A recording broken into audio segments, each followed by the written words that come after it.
Hi Raptor riders and e-skate builders. Today in this video I'm going to do a reveal of the Raptor 2.1. I'm going to talk to you about all the little changes that we've made to improve the product and make it as best as it possibly can be.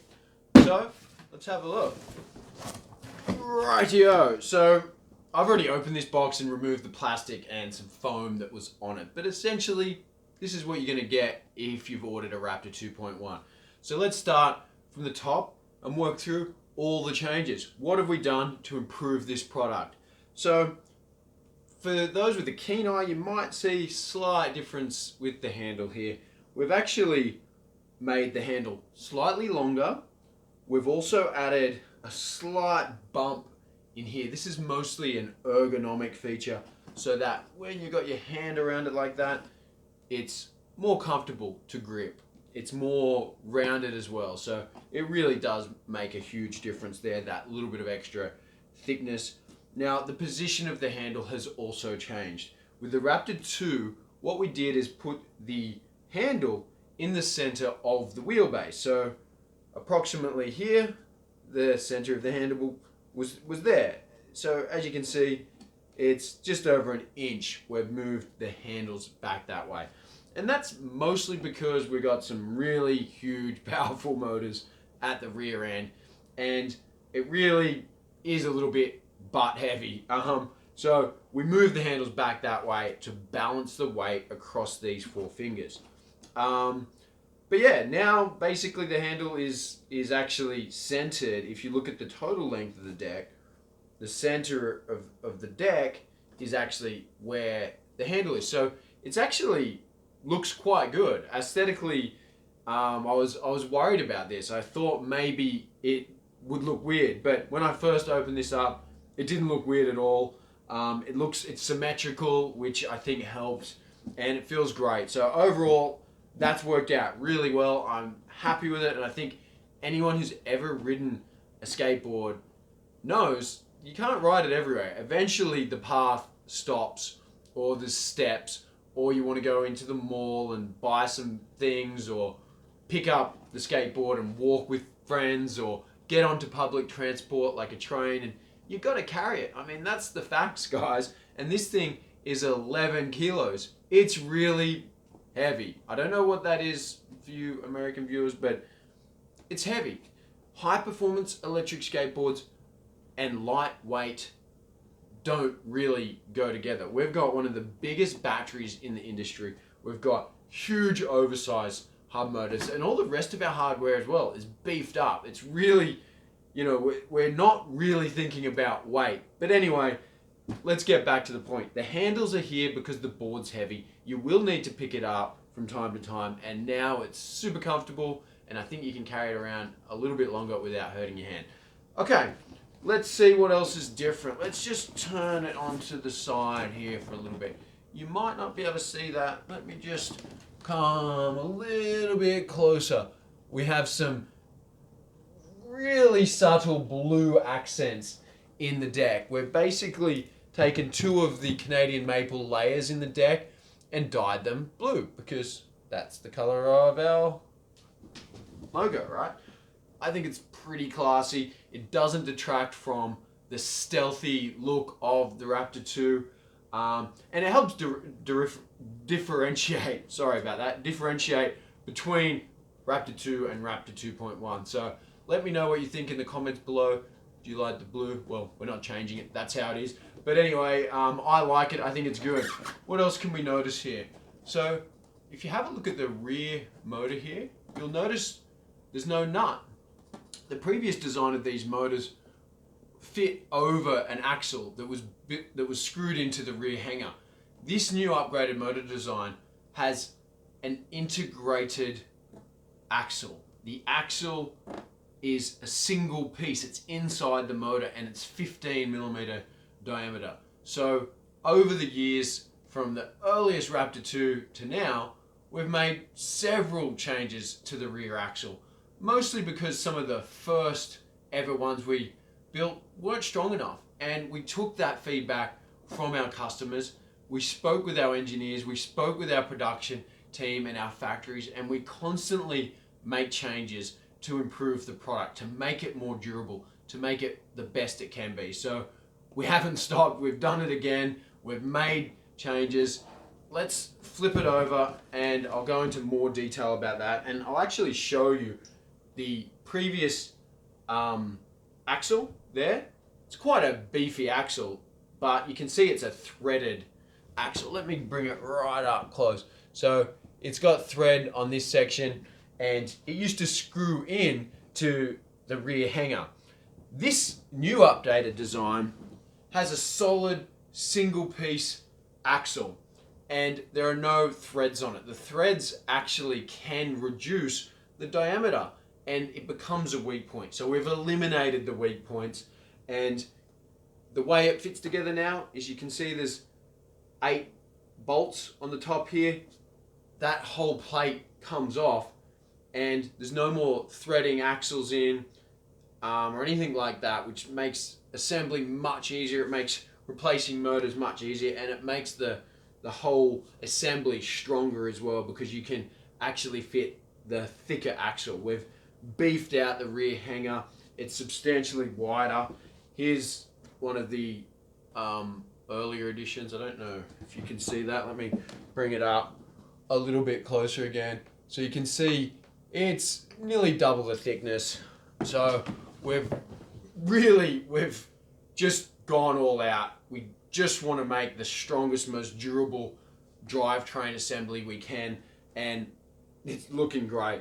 There are a lot more of these heat fins as well on here, because basically with this design, the aluminium acts as a heat sink.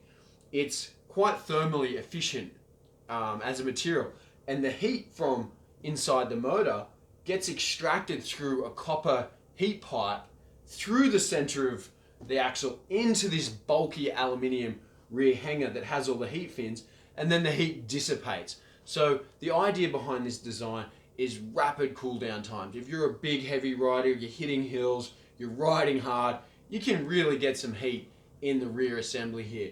With the new upgraded design with the heat pipe in there, you can extract that heat, get lower average temps in your motor, cool things down quicker, and ride longer. So overall, it looks fantastic. I'm really happy how that's come along, and you'll be the judge of it. If you've got any questions about it, once again, hit us up in the comments below. What else is going on here? So there's a big hole in here. Don't worry about that. That's not a new feature. It's just we don't have any electronics in this.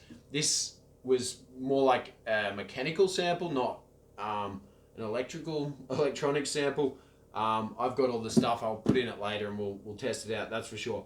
But basically, the Raptor 2.1 compared to the Raptor 2 is the Fockbox Unity. So before in the Raptor 2, there were 2 separate motor controllers, one for each motor, and they were joined by wires, and there were all these wires running everywhere. What we've done is integrated both circuits into the one circuit. Now, I don't have a finished unit in my hand to show you. There are some samples out with our beta testers now. We've gone through a lengthy process of fine-tuning this product to make it the best it can be. We'll be in our circuit factory in the middle of November, overseeing the first ramp up of production. We're going to take those first Fockbox Unities and ship them to anyone who has a pre-order. So if you're waiting on that, that'll be going out mid-November.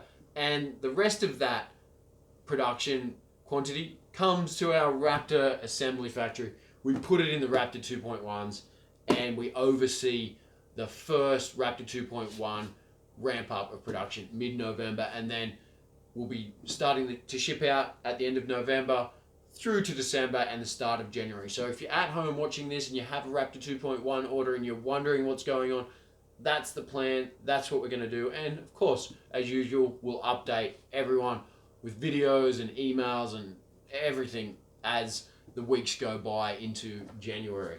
What else is going on here? So there's actually a new switch as well. You may have seen perhaps on Instagram some photos of the new switch.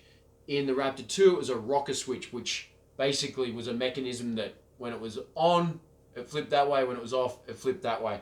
The new switch. It's a push button switch with an integrated LED light. There's some really cool features that we're developing in the firmware with the Foxbox Unity, which will allow the board to have some smart turn on features. So when you push it off to roll, it will detect and it will turn itself on, and it will have some smart features that turn itself off to protect all the circuits. So some nice little upgrades there. We'll reveal more about that later. They're mostly firmware related. We've still got a little bit of work to do to perfect those settings, but the beauty of electronics like that with integrated Bluetooth modules and an app like the Foxbox Unity, we're going to keep developing features and functionalities, and we're going to be able to output it through the app. So if you've got a Foxbox Unity or a Raptor 2.1, new features can be basically uploaded and upgraded on the fly through your app. So that's really exciting. I think there's some really interesting things that we're going to reveal there that I won't